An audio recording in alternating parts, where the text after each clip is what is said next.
Hi hello welcome to Jahasan media. 1.80 కోట్ల బకాయిల వివాదం.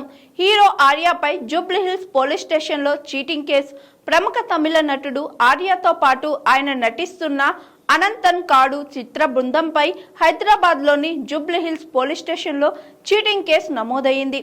సినిమా చిత్రీకరణ నిమిత్తం అద్దెకు తీసుకున్న అత్యాధునిక డిజిటల్ కెమెరాలు, లైటింగ్ పరికరాలకు సంబంధించిన 1.80 కోట్లకు పైగా బకాయిలను చెల్లించకుండా మోసగించారని జూబ్లీహిల్స్ వెంకటగిరి పరిధిలోని తాహెర్ సినీ టెక్నిక్ సంస్థ పోలీసులను ఆశ్రయించింది.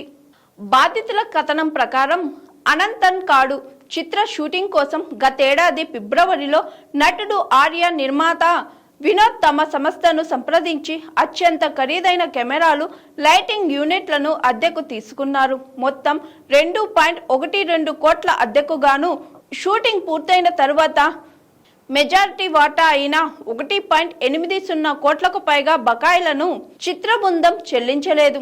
సినిమా విడుదలకు ముందే మొత్తం బకాయిలు చెల్లించి నో డ్యూస్ సర్టిఫికేట్ తీసుకుంటామని లిఖితపూర్వకంగా అంగీకరించినప్పటికీ ఆ తర్వాత ఫోన్ కాల్స్, వాట్సాప్ సందేశాలకు స్పందించకుండా ఎగరవేసినట్లు సంస్థ నిందితులను పేర్కొన్నారు.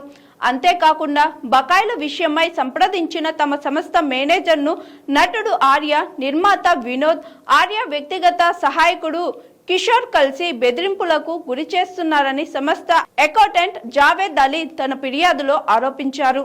వాస్తవాలను కప్పిపుచ్చి కేరళలోని న్యాయస్థానం నుండి వీరు మధ్యంతర ఉత్తర్వులు కూడా పొందినట్లు సంస్థ ప్రతినిధులు తెలిపారు. బాధితుల ఫిర్యాదు మేరకు జూబ్లీహిల్స్ పోలీసులు కేసు నమోదు చేసి దర్యాప్తు వేగవంతం చేశారు.